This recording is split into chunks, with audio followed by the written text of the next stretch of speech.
Akira proiektua pixka bat dator nik uste dut, nolabait intuizio eta pulsio batzutatikan Behin Egurbilak filma amaituta hortzoenak presente, eta nik uste dut nunago handia esploratzeko, eta pixka bat hasi zian forma hartzen, eta lehenengo laburmetrai bat inun, eta laburmetrai hori oraindik amaitzen nahi izena, gero nolabait ja pelikula bilakatu zen, ez?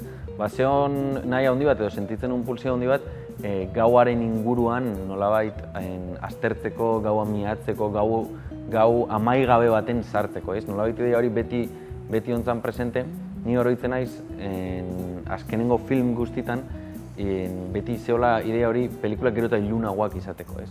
Eta orduan, iritsi zen nolabait momentu baten galdera hori eta zergaitik ezin film bat beti gau ez gertatzen dana, ez? Guztiz iluntasun edo gau amaigabe hortan bidaiatzeko aukera ematen duguna. Alde bat hortik eta bestaldetik nik uste Lemoizko zentral nukleartik. Lemoizko zentral nuklearra Euskal Herrian leku esanguratsuenetako bat, ez? Historikoki izan duen indarragatik eta izan duen esangura politiko, sozial eta historikoagatik basan leku bat baita ere sentitzen duna, eta hemen Egurbilakekin ere harremantzezan nolabaiteko nahiz eta agian asko hitz egin gai bat izan den Lemoiz inguruko urruka hori, zeola oraindik ere gaur egun tabu moduko bat leku horren inguruan, ez? Ez hainbeste suposatuzunagatik edo debate historiko batetik, baizik eta gehiago leku fisiko beragatik, ez? Zer gertatzen da horrelako leku bat gelditzen denean eta izoztuta gelditzen denean eta pasatzen denean 50 urte, ez? Eta nik uste kuestio hori, zala pixka bat ere, nolabait alde batetik agian gauan intuizio estetik hori eta bestaldetik Lemoizeko tabu hortara gerturatzeko nahi hori, bi pilare horiek esan ziala Akira filman jaiotza.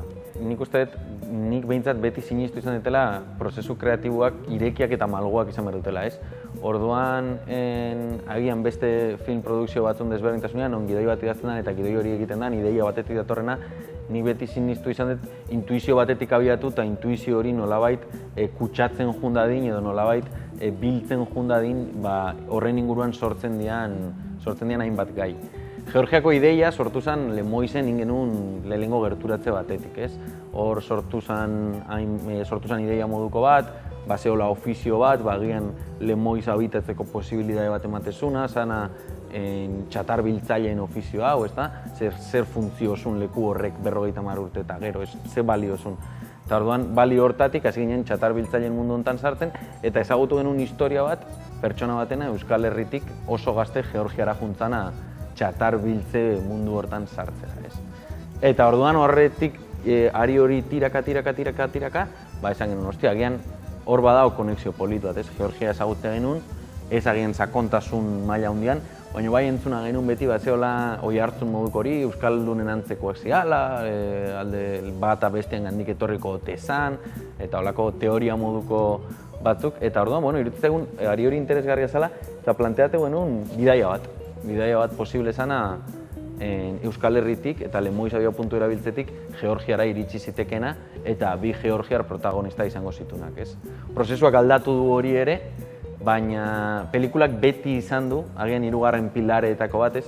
Pixka bat atzeago edo eskutatuago zeona bidaiatzeko grin hori, ez? Gau amaigabe hortan bidaia bat nola izango litzateken.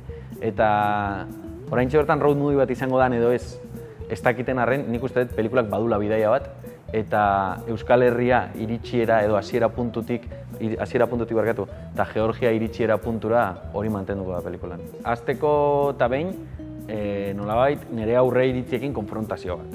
Hori da nik uste dut bidaia egitean helburu nagusitako bat ere hori izan guria, ez? Planteatu genuen momentuan bidaia bat egitea Euskal Herritik Georgiara, gurengo galdera egin genuna zen eta mapan ikusi genuen rekorrido guztia zen, ez dugu ezagutzen apenas deus pasatzean herrialde guzti horietatik, ezta?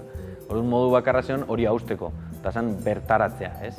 Orduan planteatu genuen bidaia bat egitea Georgiaraino, eta egin genuen bidaia hori, eta bidaia horretan hamaika gauza gertatu dira, ez? Batez ere hori, nik esango nuke esanguratsuena dela, zure aurre iritziekin konfrontatzen zaitula.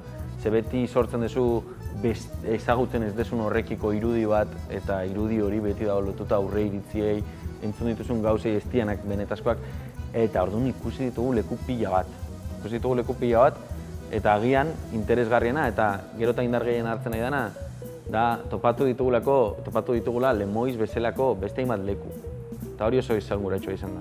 Nolabait, ikustia bidaia hortan badaudela Lemoizeko eraikin horrekin oi hartzun adin dezaketen leku desberdinak, ez? Eta guantxe bertan ari horri tirakaia, ez? Zer da Lemoiz Bosnia baten, ez? Nola emango litzateke antzeko egoera bat, inoiz ez da berdina, por supuesto.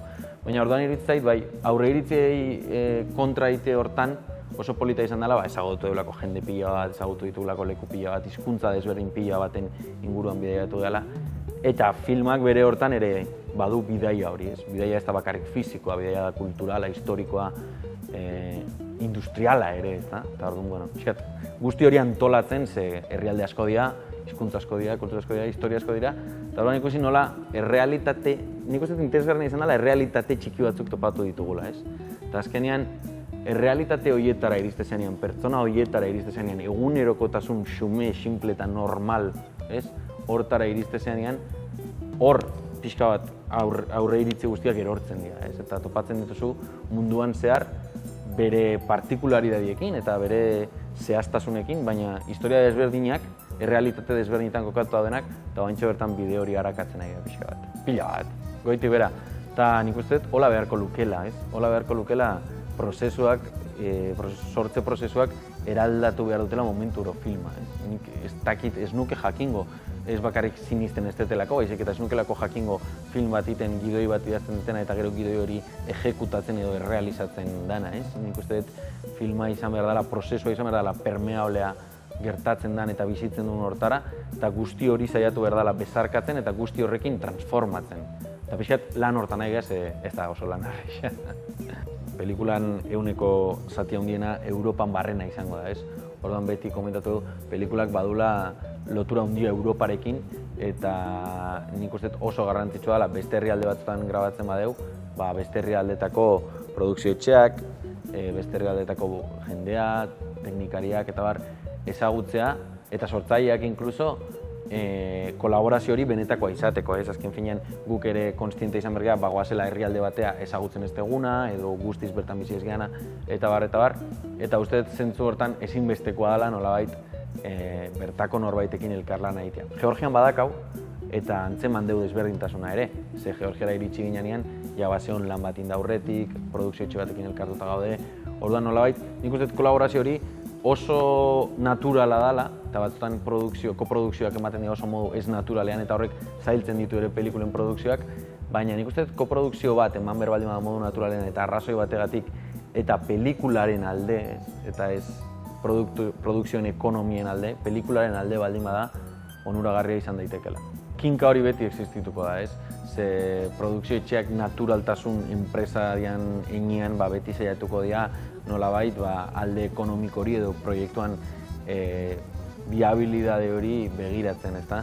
Eta nik uste dut, sortzaileak tendentzia gehiago izango dutela beti, nolabait proiektua irekitzera edo gero esperientzia bakoitza oso desberdina da eta gaur egun ja oso zatitua dago, ez? Eta badet esperantza ere badaudela produkzio etxeak badutenak gaitasuna pelikula ulertzeko eta egokitzeko pelikula egiteko modura, ez? Hori, betiko diskusioa hori da, ez?